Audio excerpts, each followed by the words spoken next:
Number of replication में हमारे इसमें equal number of multiple copies बनाता है डिक्शनरी में लैम्डा पीस वेक्टर है एक्सरसाइज 9-23 के लिए 50% जो है वो मल्टीप्लिकेशन के लिए जरूरी होता है। रिमेनिंग 50% में आप अपना डीएनए ऐड कर सकते हैं फॉर जीन क्लोनिंग। और सबसे बड़ा एडवांटेज है कि हमें यहाँ पर ट्रांसफॉर्मेशन करने की जरूरत नहीं होती है, डायरेक्टली ये इन्फेक्ट कर सकता है। M13 फिलामेंटस फेज है जो कि इकोलाई को इन्फेक्ट करता है, सिंगल स्ट्रैंडेड फेज वेक्टर है और complementary strand double stranded form की फॉर्मेशन करेगा। इसे डीएनए सीक्वेंसिंग में यूज करते हैं M13 वेक्टर को। कॉस्मिड जो है इसमें हम किसी भी प्लाज्मिड के साथ cohesive and site of lambda phase को जोड़ देते हैं, जिसकी वजह से उसका इंसर्ट साइज बढ़ जाता है।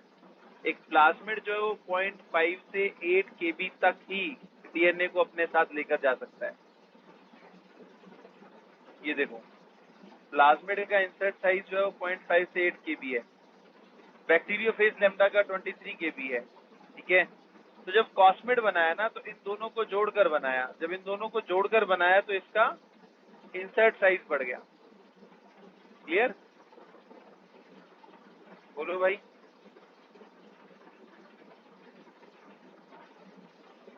दूसरा फेजमिड है। फेजमिड में प्लाज्मिड और फेज वेक्टर को जो कंप्लीट बैक्टीरियोफेज होता है उसको ऐड करते हैं।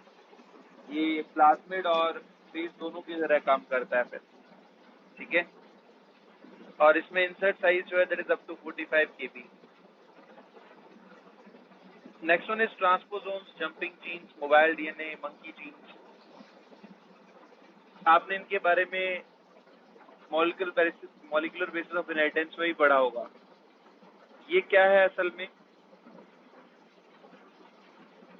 कि बारबरा मैक्लिंटॉक ने मेज प्लांट के अंदर कुछ ऐसे डीएनए को स्टडी किया जो कि बार बार अपनी पोजीशन को चेंज कर रहा था, from one place to the another place, एक डीएनए स्ट्रैंड से दूसरे डीएनए स्ट्रैंड में पहुंच जा रहा था। अब इस तरह के डीएनए स्ट्रैंड्स को उन्होंने जंपिंग जीन या फिर मंकी डीएनए बोला। और इसी डीएनए को हम वेक्टर की तरह यूज कर सकते हैं for the transmission of our desired DNA. इसके अलावा आर्टिफिशियल क्लोनिंग वेक्टर्स, ये ह्यूमन ने जेनेटिक इंजीनियरिंग से डेवलप किए हैं to carry maximum nucleotide units, या फिर आप कह सकते हैं कि to carry the large genes जो हमारे डिजायर्ड रेट को कैरी करते हैं।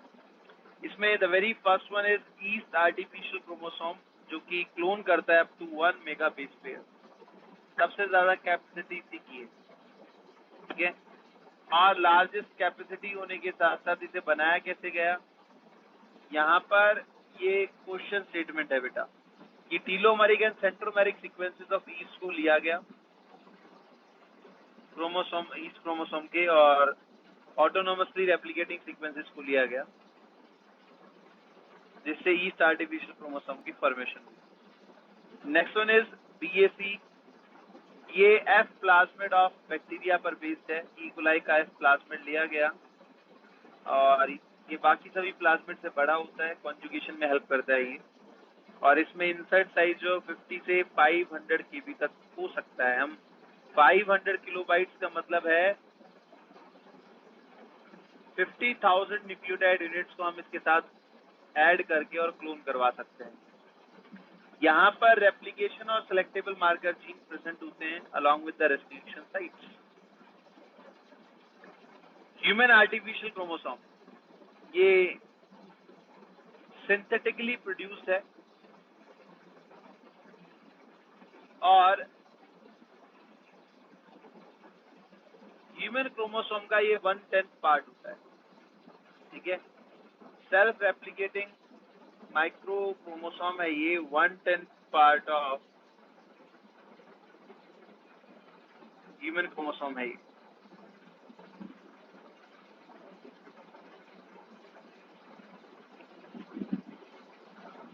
ये भी जीन थेरेपी के टाइम पर कैरी करके लेकर जा सकता है जीन। इसके अलावा प्लांट्स में एग्रोबैक्टीरियम tumefaciens को यूज किया जाता है, which is a natural genetic engineer, और this causes brown gall disease to the tobacco plant. इसका जो ट्यूमर इंड्यूसिंग प्लाज्मिड होता है बैक्टीरिया के अंदर, वो ट्यूमर इंड्यूसिंग जीन्स उसके अंदर प्रेजेंट होते हैं, which is pathogen to several dicot plants. होगा क्या, टीडीएनए ऑफ टीआई प्लाज्मिड जो होता है उसे फॉरेन डीएनए के साथ इंटीग्रेट कर दिया जाता है, जिसकी वजह से ट्यूमर इंड्यूसिंग प्लाज्मिड का जो डीएनए है वो इंसर्शनली इनएक्टिवेट हो जाता है। इसे एग्रोबैक्टीरियम tumefaciens में ऐड कर दिया जाता है, कॉम्पिटेंट होस्ट में रख दिया जाता है। ये जब नेचुरली इन्फेक्ट करेगा तो डिजीज कॉज करने की बजाय वहां पर आपका डिजायर्ड जीन जो है वो रेप्लिकेट करता है। एग्रोबैक्टीरियम tumefaciens को दोनों तरीके से यूज किया जाता है, either it is a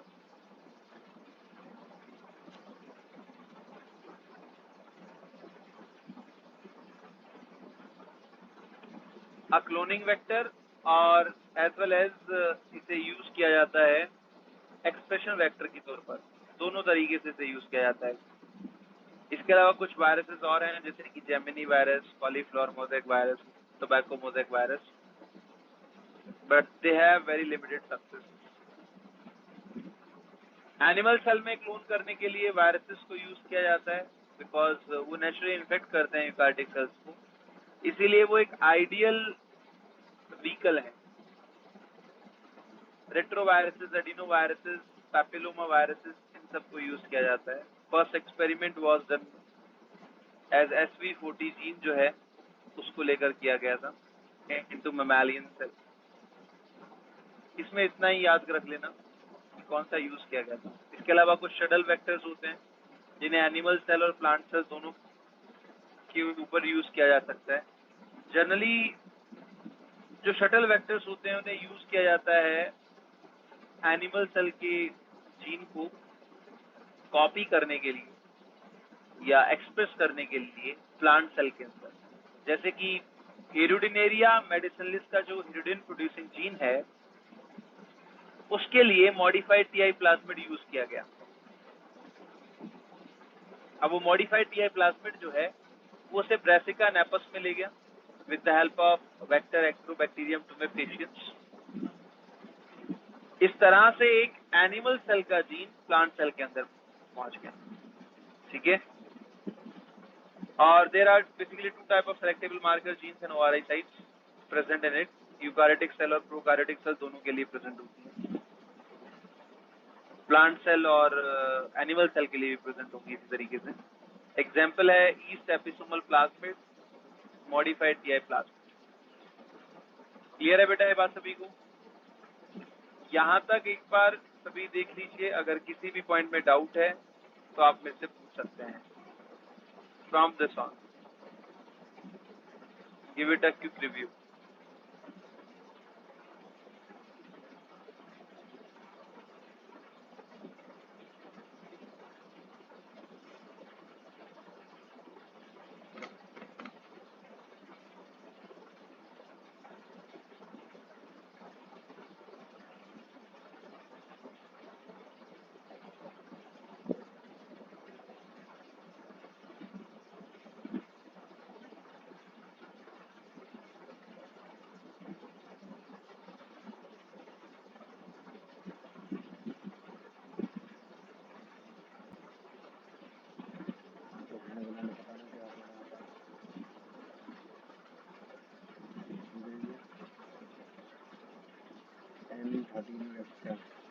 clear है बेटा? Filament phage infects with single-strand DNA huge vector used in DNA sequencing synthesis, completing of the strands.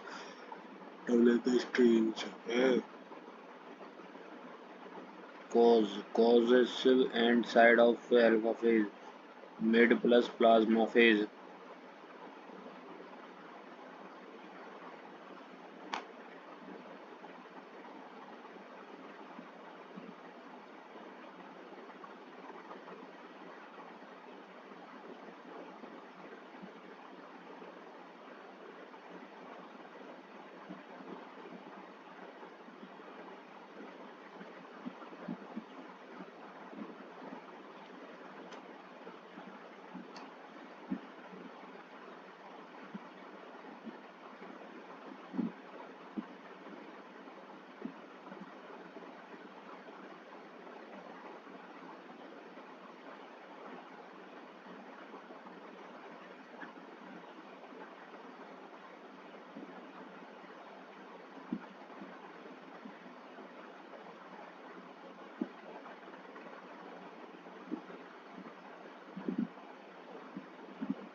Done.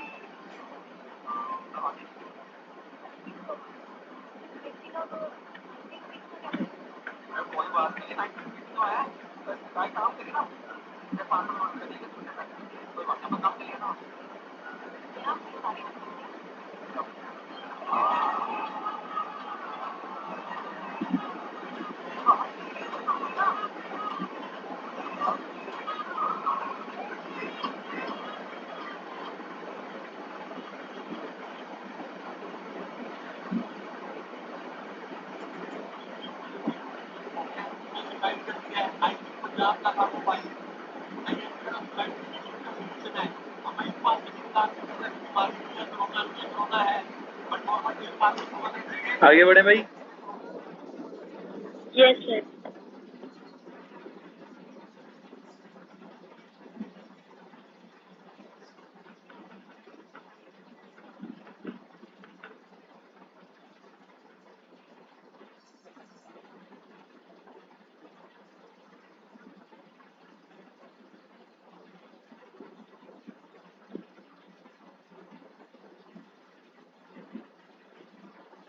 Basically I suggest you all कि आप इनमें इनका इंसर्ट साइज अच्छे से याद कर लें और कंपोजिशन जो है वो इम्पोर्टेंट है बस। Vector for cloning in plants ये भी इम्पोर्टेंट है। इसमें एग्रोबैक्टीरियम टुमेफेशियन ये वेक्टर है। क्लोनिंग वेक्टर जो है वो इसका टीआई प्लाज्मिड है। एनिमल सेल के अंदर वायरस यूज किया जाता है और शटल वेक्टर। चलिए let's move to the next topic, processes of RDT. Processes की अगर हम बात करें रिकॉम्बिनेशन डीएनए टेक्नोलॉजीज में तो हम 7 बेसिक डिफरेंट प्रोसेसेस की बात करते हैं। सबसे पहले हम आइडेंटिफाई करेंगे, आइसोलेट करेंगे हमारे डीएनए को। सेकेंडली हम फ्रेगमेंटेशन बाय रेस्ट्रिक्शन एंजाइम करेंगे। ये सभी हम इन बेसिक पढ़ चुके हैं, ऐसा नहीं है कि हम लोग इनके बारे में नहीं जानते हैं। इसमें 1 से 2 प्रोसेस हैं जो नहीं होंगी। और separation isolation of DNA fragments, amplify करते हैं हम अपने जीन ऑफ इंटरेस्ट को by polymerase chain reaction, ligation of DNA fragments by DNA polymerase.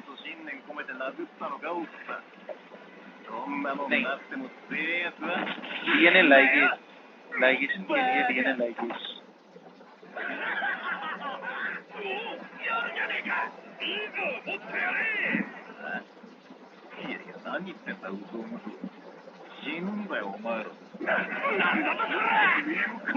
और transfer of recombinant DNA into the competent host. And lastly downstream process. ऊपर की जो 6 process हैं उनको अपस्ट्रीम प्रोसेसिंग भी कहा जाता है। The very first one process is identification and isolation of DNA। इसमें हम क्या करेंगे बेटा, स्क्रीनिंग करते हैं हम कि हमें किस तरह का वेक्टर डीएनए चाहिए, कौन सा हमें डिजायर्ड डीएनए चाहिए, कौन सा हमें होस्ट ऑर्गेनिज्म चाहिए। टोटल प्रोसेस को किस तरह से हम कैरी ऑन करना चाहते हैं, किस तरह से हम अपना डिजायर्ड जीन जो है वो एक्सप्रेस कराना चाहते हैं, उसका एक लेमन फॉर्म आप कह सकते हैं यहाँ पर रेडी। ठीक है, स्क्रीनिंग कर लेते हैं। अब मान लीजिए कि हमें वेक्टर डीएनए जो बैक्टीरियल सेल से चाहिए, तो हम क्या करेंगे, बैक्टीरियल सेल को कल्चर करेंगे मीडियम में। कल्चर करने के बाद हार्वेस्ट करेंगे। हार्वेस्ट करने के बाद ट्रैफर्ड सेल को एक्सट्रैक्ट करेंगे नेटिव प्लेस से और सेवरल एंजाइम से उसे डाइजेस्ट करवाएंगे। देन आफ्टर सेंट्रीफ्यूगेशन, सेंट्रीफ्यूगेशन कर देने से आपका जो सेल के पैलेट्स हैं, सेल के कंपोनेंट्स हैं, वो अलग अलग हो जाएंगे। डाइजेस्टिव पार्ट जो है वो सेटल डाउन हो जाएगा और डीएनए जो है वो ऊपर की तरफ या बीच में आ जाएगा। अब इसमें अलग अलग सेल्स के साथ अलग अलग प्रोसेस की जाती है। जैसे कि बैक्टीरियल सेल, इसका सेल वॉल पेप्टिडोग्लाइकन से बना हुआ है, जिसे डाइजेस्ट करने के लिए लाइसोजाइम्स की जरूरत पड़ती है। तो पहले लाइसोजाइम्स ऐड करेंगे। फंगल सेल में काइटिन से बना हुआ है, तो पहले काइटिनेज ऐड करेंगे सेल वॉल। प्लांट सेल में सेल वॉल सेलूलोज से बना है, तो यहाँ पर सेलुलेज ऐड करेंगे। एनिमल सेल में सेल वॉल नहीं है, तो ऐड करने की जरूरत नहीं। अब सेल के अंदर बाकी अगर हम देखें तो क्या प्रेजेंट होगा? प्रोटीन होंगे, उसके बाद लिपिड वहाँ पर प्रेजेंट होंगे। बरसात संजय केवल गई वहीं मिली है पहले पहुंचे पड़े हुए मैं और रूपाली और कल ऊपर के कट भी निकलता है एक 5-5 किलो वाला से ना और तो बात नहीं ना बोला ही पैसे बोल कर कल्लू ठीक है बेटा है नवीन है या और नया में टीके हमने तो मोदी हाँ हाँ ओडिशी में मेरे जहाँ से पहले खुद लगा रहा फेस हो जाए बस ओके पता मैंने शादी से पहले टॉप प्लाजा ऐसे ऐसे कपड़े पहन के मोदी की लगे तो भाइयों ओ नवीन कुमार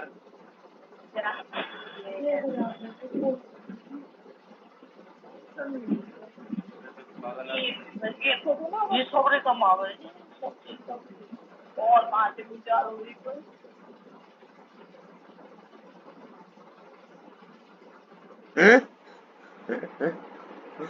मौज कर दी।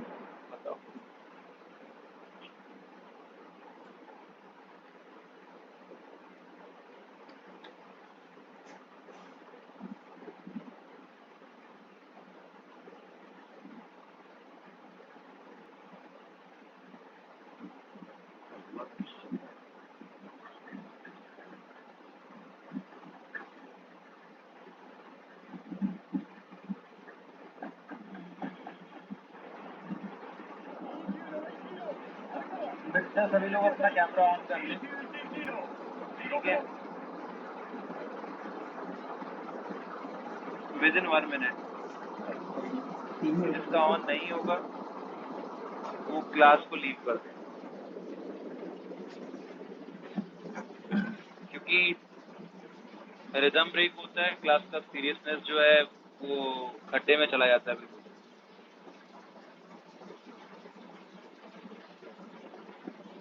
पूरी दुनिया कोविड से लड़ रही है और ये इनका कुछ और ही चल रहा है।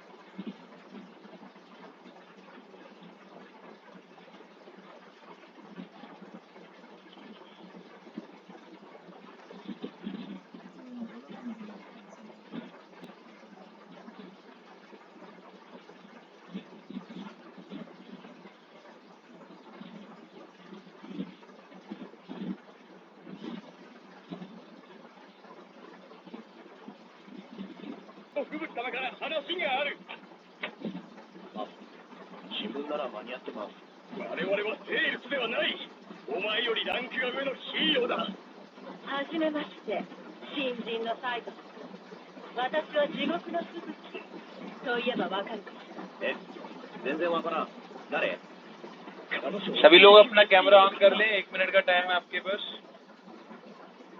सर मेरा ना लैपटॉप का कैमरा खराब है तो फिर मैं मक्ष ना कोई बात नहीं, ठीक है? मैं 1 मिनट गोली लेके आया यार, सिर दर्द कर दिया इसने मेरे को।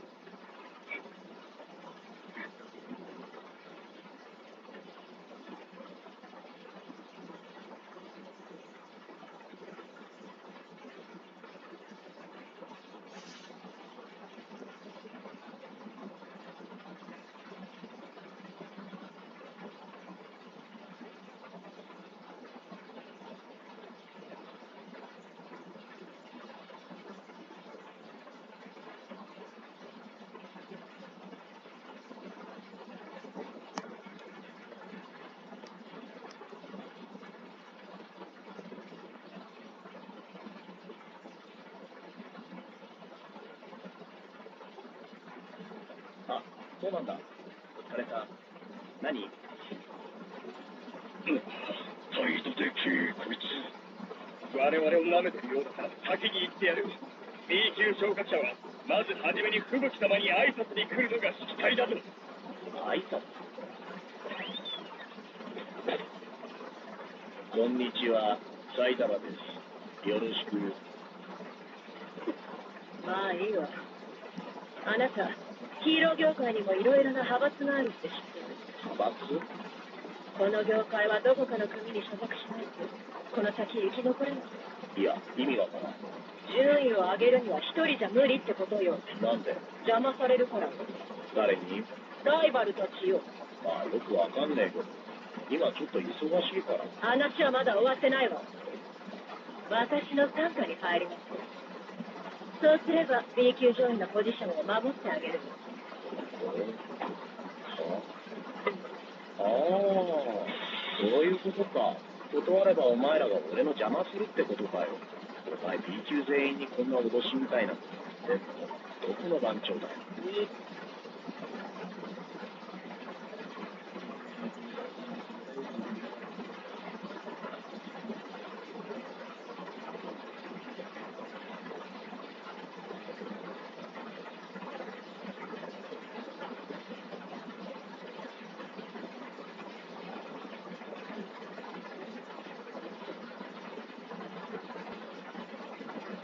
いいえ、私が見込んだヒーローだけよ。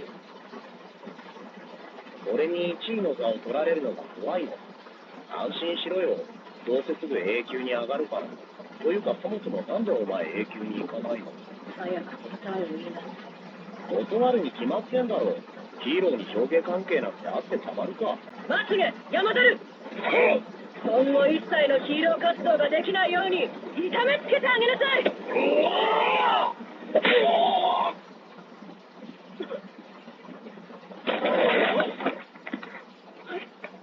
お前それじゃ生き残れねえぞ。吹雪。चलिए भाई, जो प्रेजेंट है अपना कैमरा ऑन करे और जो प्रेजेंट नहीं है वो क्लास लीव कर दे, क्योंकि जो पढ़ना चाहते हैं बच्चे भैया उनको तो कम से कम पढ़ने दो, रिदम ब्रेक हो जाता है।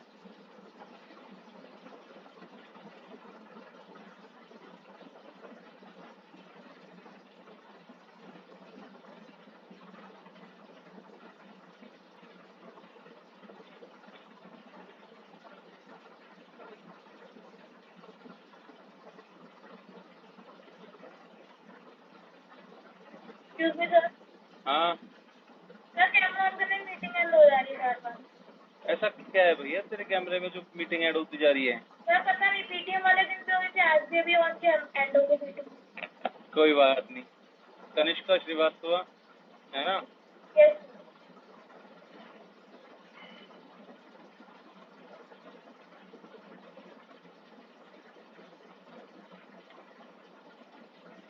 नीतू शर्मा, एनसीईआरटी मत पढ़ाओ हमें, हम लोग एनसीईआरटी पढ़ रहे हैं अभी, ठीक है?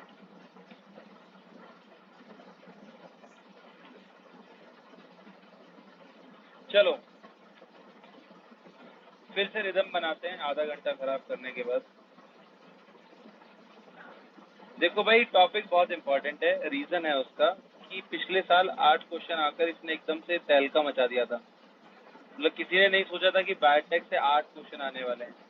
3 से 4 एक्सपेक्टेड होते हैं, लेकिन पूरे 8 क्वेश्चन आए और line to line of NCERT आए। तो जनरली ये एक नया ट्रेंड देखा गया नीट एग्जाम के अंदर कि जो लास्ट के टॉपिक्स हैं, यानी कि 11th क्लास में अगर आप देखोगे, लास्ट का टॉपिक क्या है? नर्वस और second one is chemical coordination. Chemical coordination से अच्छे खासे क्वेश्चन है पिछले साल भी, इसी तरह से यहाँ पर भी। तो चाहे कोई भी सब्जेक्ट हो, उसके लास्ट टॉपिक्स में से ज्यादा अच्छे से क्वेश्चन आ रहे हैं, तो इनको थोड़ा ध्यान से पढ़ना है अपने को। अब तक हमने क्या पढ़ा? इससे पहले हमने पढ़ा कि ऑरिजिन कैसे हुआ बायोटेक का, ओल्ड बायोटेक क्या थी, न्यू बायोटेक क्या थी, न्यू बायोटेक का ऑरिजिन कहाँ से हुआ, और स्टैनले कोहेन, हर्बर्ट बोयर ने क्या किया, ठीक है? एक ने प्लाज्मिड को आइसोलेट करना निकाला, दूसरे ने रेस्ट्रिक्शन एंडोन्यूक्लियस की एक्टिविटी करवाना दिखाया, ठीक है? उसके बाद दोनों को नोबेल प्राइज मिलता है। उसके बाद Stuart Linn Arber Smith and Nathan, इन सब लोगों ने मिलकर 1978 में नोबेल प्राइज विन किया, और उसके पीछे रीजन भी वही था। The one and only reason behind that is कि उन लोगों ने भी इसी प्रोसेस को कॉन्टिन्यूसली स्टडी किया, एक्सप्रेस किया, और उसका जेनेटिक्स में क्या यूज हो सकता है वो बताया। फिर हमने स्टडी किया कि रिकॉम्बिनेशन डीएनए टेक्नोलॉजी के अंदर क्या क्या यूज करते हैं हम लोग। The very first one is gene manipulating enzyme. सारे एंजाइम्स पढ़े हम लोगों ने। रेस्ट्रिक्शन एंजाइम क्या करता है, रेस्ट्रिक्शन एंजाइम में कौन सा हम यूज करते हैं, रेस्ट्रिक्शन एंडोन्यूक्लियस यूज करते हैं, उसका नॉमेनक्लेचर हम लोगों ने स्टडी किया। उसके बाद हम लोगों ने स्टडी किया कि कौन सा पॉलीमरेज जो है उसकी हमें वहाँ पर जरूरत पड़ती है, डीएनए लाइगेज कौन सा होगा, T4 डीएनए लाइगेज जो है वो हम यूज करते हैं, और एल्कलाइन फॉस्फेटेज किस तरह से काम करता है, हम लोगों ने ये स्टडी किया। देन आफ्टर हम लोगों ने क्लोनिंग वेक्टर को स्टडी किया जो हमारे डिजायर्ड जीन को अपने साथ कैरी कर लेकर जाता है, और उसकी कौन कौन सी प्रॉपर्टीज होनी चाहिए, हमने इस चीज को स्टडी किया। प्रॉपर्टीज में जो इम्पोर्टेंट है कि उसके अंदर सेलेक्टेबल मार्कर जीन होना चाहिए, ORI साइट प्रेजेंट होनी चाहिए, मल्टीपल क्लोनिंग साइट्स वहाँ पर होनी चाहिए, और स्मॉलर इन साइज होना चाहिए। अगर बहुत बड़ा साइज होगा तो रेप्लिकेट करने में ज्यादा टाइम लगाएगा, और दूसरी प्रॉब्लम ये है कि उसको प्योरीफाई करना, आइसोलेट करना बड़ा मुश्किल है। इसके बाद हमने प्लाज्मिड्स को पढ़ा, PBR 322 किस तरह से काम करता है, जिसमें 2 सेलेक्टेबल मार्कर जीन प्रेजेंट होते हैं, दोनों ही एंटीबायोटिक रेजिस्टेंट जीन है। उनके एक्सप्रेशन पर जो प्रोटीन बनता है वो एंटीबायोटिक का ऑक्सीडेशन कर देता है। इसके अलावा हमने PUC8 पढ़ा, plasmid of university of California, PBR 322 के पास, और PUC8 जो है वो कलर सिलेक्शन की बेसिस के ऊपर काम करता है। इसके बाद हमने पढ़ा कि इसके अलावा कौन कौन से और क्लोनिंग वेक्टर्स हो सकते हैं। प्लाज्मिड उनके इंसर्ट साइज के बेसिस के ऊपर हमें याद रखना है। प्लाज्मिड जो है वो 0.5 to 8 KB stands for kilobyte. 1 kilobyte is equal to 1000 न्यूक्लियोटाइड्स। प्लाज्मिड जो 0.5 से 8 KB कैरी करके लेकर जा सकता है। बैक्टीरियोफेज जो है वो 9 to 23 KB कैरी करके ले जा सकता है। प्लाज्मिड जो है वो 40 KB कैरी करके ले जा सकता है। बेसमिड जो है वो 45 KB कैरी करके लेकर जा सकता है। YAC सबसे ज्यादा या सबसे बड़े जीन को अपने साथ कैरी कर सकता है। कैरी करने का मतलब है कि उतना इंसर्ट साइज को वो इजीली क्लोन कर सकता है, उसकी मल्टीपल कॉपीज बना सकता है वहाँ पर। तो 1 मेगा बेस पेयर तक को कॉपी कर सकता है YAC, 250 to 1000 किलोबाइट तक कॉपी कर सकता है। इसके अलावा BAC है, बैक्टीरियल आर्टिफिशियल क्रोमोसोम। अगर हम उसका कॉपी या इंसर्ट साइज देखें तो दैट इज 50 to 500 KB अपने साथ वो कैरी करके ले जा सकता है। इसके बाद में हमने पढ़ा कि बैक्टीरियोफेज से आइसोलेट किया गया,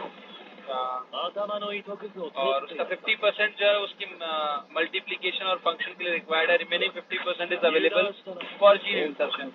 इसके अलावा लैम्डा फेज है, M13 फेज है, उसे यूज किया जाता है। कॉस्मिड जो होता है उसमें प्लाज्मिड के अंदर cohesive and site of lambda phase को ऐड कर दिया जाता है, जिसकी वजह से उसका इंसर्ट साइज बढ़ जाता है। अगर एक प्लाज्मिड की बात करें तो 0.5 से 8 KB तक ही लेकर जा सकता था, लेकिन कॉस्मिड साइट के वहाँ पर ऐड करने की वजह से वो 40 KB तक अपने साथ कैरी करके ले जा सकता है। Similarly with the next one placement, जिसमें हम पूरा का पूरा बैक्टीरियल फेज जो है वो प्लाज्मिड में इंसर्ट कर देते हैं।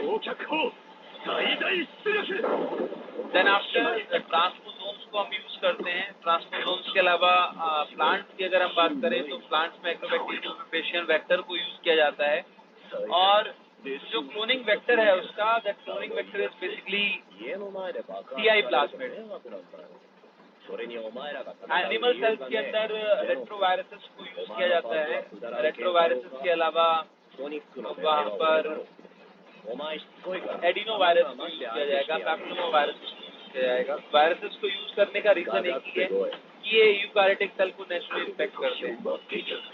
और अपना जो जीनोम है या अपना जेनेटिक डीएनए है वो डायरेक्टली इंसर्ट कर देते हैं ये यूकारियोटिक सेल के अंदर, एनिमल सेल के अंदर। इसके अलावा कुछ शटल वेक्टर्स भी होते हैं जो कि plant cell, animal cell, eukaryotic cell, इन सब के बीच में जीन को कैरी कर लेकर जा सकते हैं। उनके अंदर डबल सेलेक्टेबल मार्कर होगा और डबल ही ORI साइट प्रेजेंट होगी अकॉर्डिंग टू यूकारियोटिक और prokaryotic cell.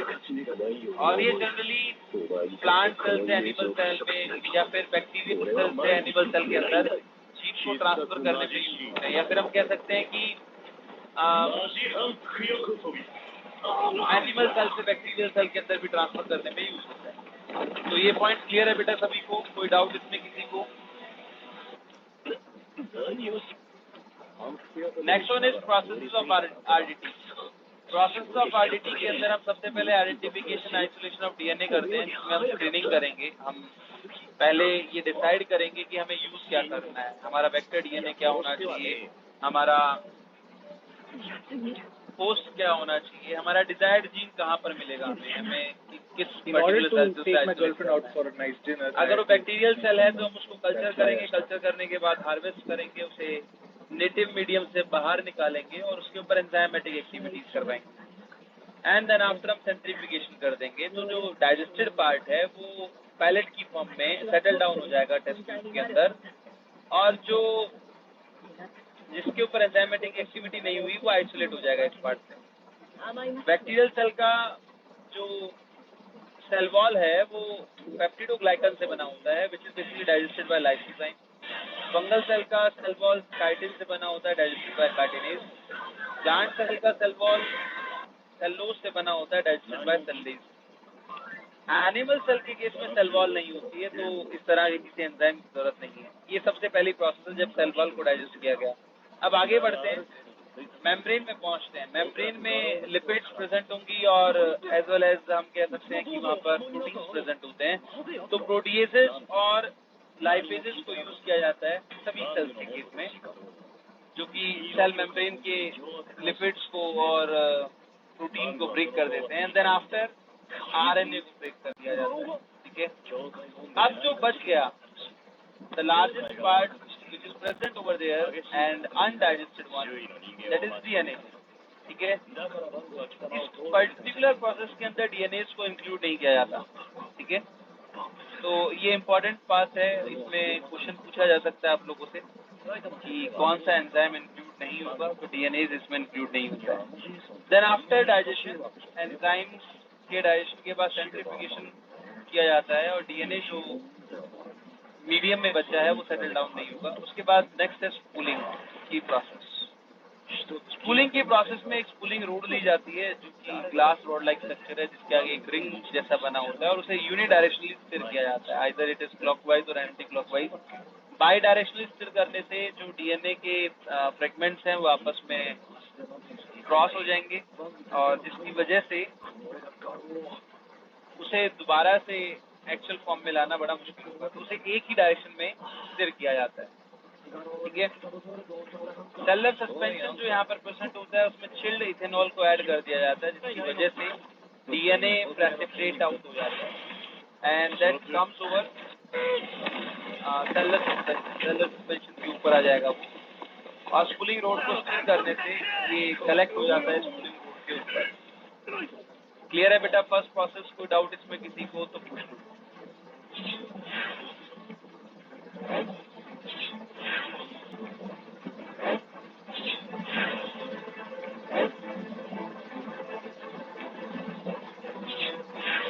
Anyone have any doubt in this? चलिए, then after next one is fragmentation by restriction enzyme। अब इस प्रोसेस में हमने दो तरह के डीएनए को अलग किया, वेक्टर डीएनए को एक अलग मीडियम में और हमारे डिजायर्ड जीन जो है डिजायर्ड डीएनए जो है उसको एक अलग मीडियम में अलग किया। अब दोनों को अलग अलग हम तो इंक्यूबेट कर देंगे with the same restriction enzyme. For example, अगर हम किसी भी दो पर्टिकुलर डीएनए के ऊपर एक्टिविटी करवाना चाहते हैं किसी भी रेस्ट्रिक्शन एंजाइम की, तो दैट मस्ट बी वन, एक ही तरह का होना चाहिए ताकि सिमिलर साइट या कॉम्प्लीमेंट्री साइट्स वहां पर ब्रेक हो, जैसे कि इको R1 को अगर आप यूज कर रहे हैं तो उसे आप वेक्टर डीएनए पर भी यूज करेंगे और डिजायर्ड डीएनए पर भी यूज करेंगे। इसकी वजह से दोनों पर सेम रेस्ट्रिक्शन साइट जो है वो कट होगी। ठीक है, कॉम्पेटेबल एंड्स जो है वहां पर कट होंगे। सिमिलर रेस्ट्रिक्शन साइट जो है वो दोनों को ज्वाइन कर देगी and both incubated with the same restriction enzyme in the different medium. बहुत सारे डीएनए के फ्रेगमेंट्स इसकी वजह से वहां पर बन जाते हैं। अब हमें मान लीजिए कि वहां पर टोटल नंबर ऑफ फ्रेगमेंट्स जो है वो 3, 4 या 5 है, लेकिन हमें तो उसमें से एक ही फ्रेगमेंट की जरूरत है। तो हम क्या करते हैं, separation isolation of DNA fragment करवाते हैं। सेपरेशन जो है वो बहुत ही बेसिक सी प्रोसेस पर बेस्ड है कि डीएनए नेगेटिवली चार्ज मॉलिक्यूल है and that attract towards positive charge, तो वो एनोड की तरफ मूव करेगा जब हम इसे किसी मीडियम में रखेंगे और उससे इलेक्ट्रिसिटी को पास करेंगे। इसके लिए हम जेल इलेक्ट्रोफोरेसिस करते हैं for the separation of DNA on the basis of DNA fragments, और ये सीविंग इफेक्ट वहां पर दिखाता है। सीविंग इफेक्ट क्या होता है बेटा, कि फ्रेगमेंट जो कि स्मॉलर इन साइज होगा that moves faster than larger fragment. Small fragments moves faster than large fragments. Today, I'm going to यानी be कि drawing यहाँ पर 9 आइसोलेशन YouTubers जो है in that is just based on one the length graph. of DNA. Just so you know, this isn't fake. DNA I की will length be पर stuffing my nose. ठीक है, तो हम gel Starting electrophoresis out by करते हैं having through the all gel the bed. markers and pencil that I agar don't gel waste medium any यहाँ पर time. प्रेजेंट होगा with the polymeric substance obtained from seaweed, Gelidium और Gracilaria से obtain होता है। और इसकी एक खास बात है, हाँ जी आयुषी बेटा, हम कह सकते हैं कि 4 to 4 रेशियो में इसमें मूव करता है, मतलब अलग अलग उसके फ्रेगमेंट। बात वही हुई ना बेटा, अगर मान लो कि 1000 न्यूक्लियोटाइड यूनिट है, ठीक है, उस पर एक नेगेटिव चार्ज है, और अगर 10 न्यूक्लियोटाइड यूनिट है उस पर नेगेटिव चार्ज है, तो चार्ज टू साइज रेशियो तो अपने आप हो गया ना, वो नहीं? Okay sir. हाँ हाँ जी बेटा, ओके सर।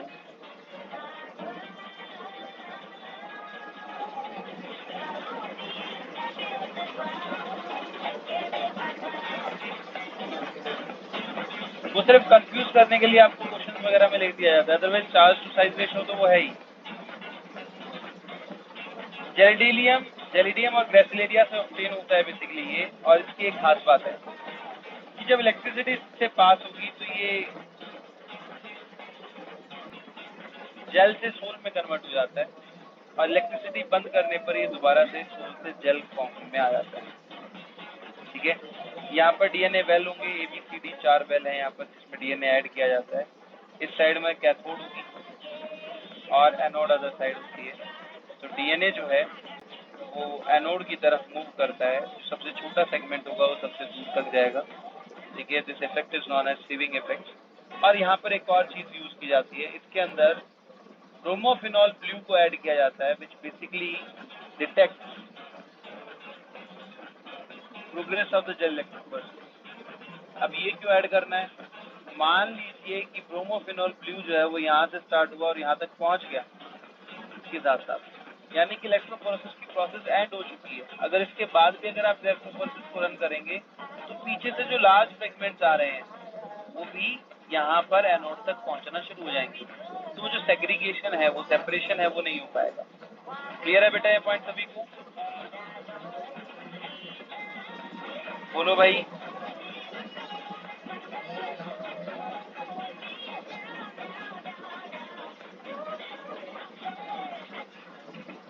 साइज रेशियो लिख देता हूँ। अब डीएनए फ्रेगमेंट जैसे ये दोबारा से जेल में कन्वर्ट होगा तो डीएनए फ्रेगमेंट स्टक कर जाएंगे वेयर दे आर, जहां पर है वहीं की वहीं। अब हम इसे आइसोलेट करते हैं स्पेसिफिक डीएनए फ्रेगमेंट। चलो डीएनए फ्रेगमेंट जो है वहां पर स्टक कर गए, लेकिन सबसे इंपॉर्टेंट चीज, you can not see them from naked eyes and not under the microscope directly. क्या करना पड़ेगा, एसिडियम ब्रोमाइड से स्टेन करना पड़ेगा उसको। जैसे ही एसिडियम ब्रोमाइड से आप स्टेन करेंगे और उसके बाद यूवी रेडिएशन की प्रेजेंस में अंडर द माइक्रोस्कोप अगर आप उसे देखेंगे तो आपको डीएनए फ्रेगमेंट्स वहां पर नजर आएंगे। ठीक है, अब आप ये कहेंगे कि सर ऐसे कैसे पता चल जाएगा कि भाई ये यही हमारा डिजायर्ड डीएनए है ना। अब ए पे ए थोड़े ना लिखा हुआ दिखाई देगा, डी पे डी थोड़े ना दिखाई देगा, सी जी ऐसा लिखा हुआ थोड़ी ना दिखाई देगा। हम वहां पर सेलेक्ट करते हैं हमारे रेडिएशन साइट, आधा हिस्सा उसका कहीं ना कहीं टुकड़ा जुड़ा हुआ हमें कहीं ना कहीं से मिलेगा। AATT अगर हमें किसी की फ्रेगमेंट एंड पर देखने को मिल रहा है, that means that is what, क्या है वो हमारा डिजायर्ड डीएनए या वेक्टर डीएनए है। हाँ कि ना?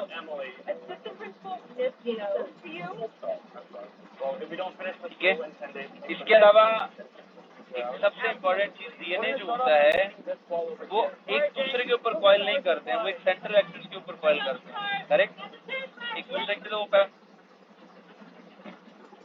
है ना। तो जिस भी साइड फ्रेगमेंट जो है वो आधा कटा हुआ दिखाई देगा, उससे दूसरी तरफ भी वैसे ही कटा हुआ दिखाई देगा। हाँ कि ना? बोलो भाई।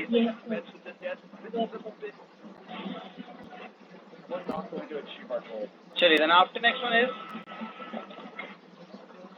डीएनए फ्रेगमेंट्स यहाँ पर ऑरेंज कलर में दिखाई देते हैं। जेल पीस को कट किया जाता है, आइसोलेट कर लिया जाता है स्पेसिफिक डीएनए फ्रेगमेंट को। इस प्रोसेस को कहा जाता है evolution. This is named evolution. और ये सबसे इम्पोर्टेंट है बेटा, क्योंकि हम यहीं पर गलती करते हैं। इल्यूशन और स्पूलिंग अलग अलग है।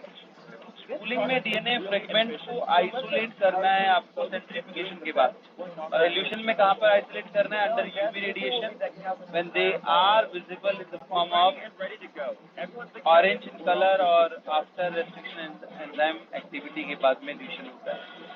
क्लियर है? कोई डाउट बेटा इसमें किसी को?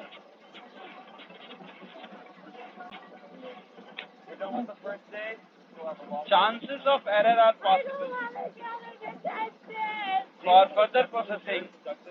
So हम क्या करते हैं, डीएनए फ्रेगमेंट की मल्टीपल कॉपीज बना लेते हैं। ठीक है, बाय एम्प्लीफिकेशन, और एम्प्लीफिकेशन की जो टेक्निक है दैट इज पीसीआर।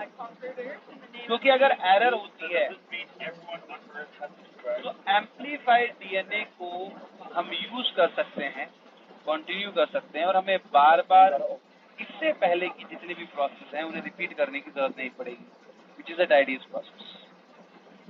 अगर मान लीजिए कि पीसीआर से एम्प्लीफाई नहीं किया डीएनए, तो फिर दोबारा से प्रोसेस में जाओ, फिर से स्क्रीनिंग करो, स्क्रीनिंग करने के बाद फिर से उसको आइसोलेट करो, रेस्ट्रिक्शन एंजाइम की एक्टिविटी करवाओ, जेल इलेक्ट्रोफोरेसिस रन करवाओ। ठीक है, और क्या पता जीन आइसोलेट हो या ना हो, इस प्रोसेस में भी एरर आ सकता है। इसीलिए एक बार अगर आपको जीन मिल गया तो आप उसकी मल्टीपल कॉपीज बना लीजिए, ताकि अगर किसी भी तरह की एरर आए तो आपके पास उस जीन की दूसरी कॉपी भी प्रेजेंट हो। क्लियर है बेटा ये बात सभी को?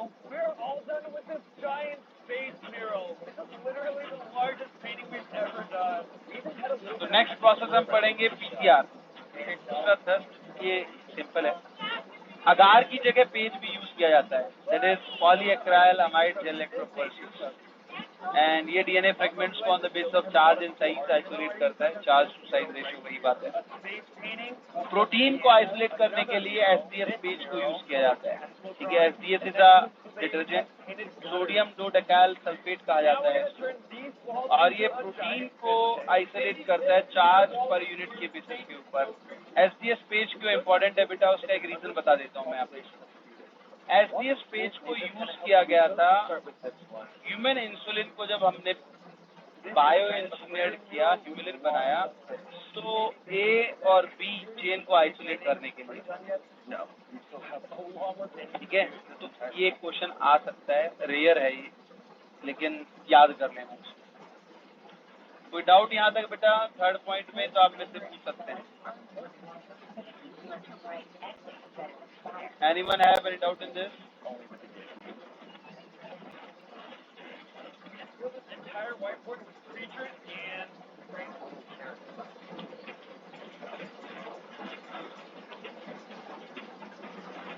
चलिए then after next one is amplification of gene of interest by PCR.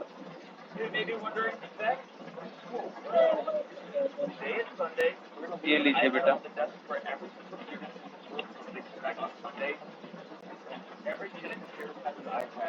Fortnite comforter and pillow because the kid in the back of the class was asleep. Who is the session already for reading the back? The mini monitor, we're looking at one of the big GoPros.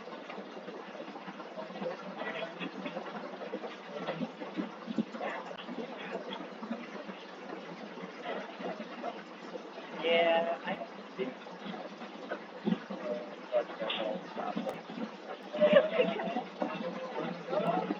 teacher, the student wants to hear you want to take it.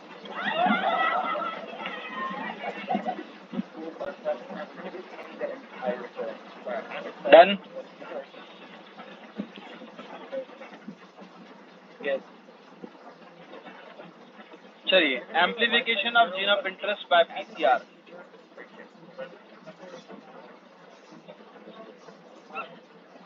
Jake, I'm actually going to do the exact same thing, but feel free to make it really weird. Yeah.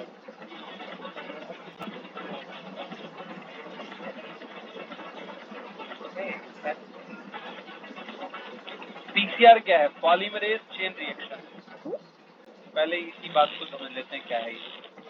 Polymerase का मतलब है DNA polymerase enzyme, यानी कि replication करवा रहा है DNA का in a chain reaction one after another. ठीक है, अगर एक बार शुरू हो गया तो फिर बाद में बढ़ता चला जाएगा, उसको हम बोलते हैं chain reaction. Polymerase chain reaction जो है इसके अंदर हम एम्प्लीफिकेशन ऑफ डीएनए टेम्पलेट करते हैं. द लार्ज कंसेप्ट जो है ये एग्जिस्ट करता था 1970 में. ठीक है, कि अगर हमने जीन आइसोलेट कर लिया और अगर वो किसी भी तरह से कंटामिनेट हो गई प्रोसेस तो हमारे पास दूसरी कॉपी नहीं है और हमें पूरा का पूरा जो है वो दोबारा से. लेकिन इसे रियलिटी में कन्वर्ट करने के लिए पूरा एक डिकेड लग गया और कैरी मुलिस ने 1985 में इसे पीसीआर मशीन को बना दिया. लेकिन फिर भी यहाँ पर एक प्रॉब्लम था कि पीसीआर मशीन जो है उसको एक हाईली थर्मोस्टेबल डीएनए पॉलीमरेज चाहिए. अदरवाइज क्या होता है कि आफ्टर अ साइकिल, यानी कि एक साइकिल वहां पर खत्म होने के बाद दोबारा से डीएनए पॉलीमरेज को ऐड करना पड़ता है प्रोसेस के अंदर, क्योंकि पुराने वाला जो है वो हाई टेम्परेचर पर पहुंचने की वजह से वहां पर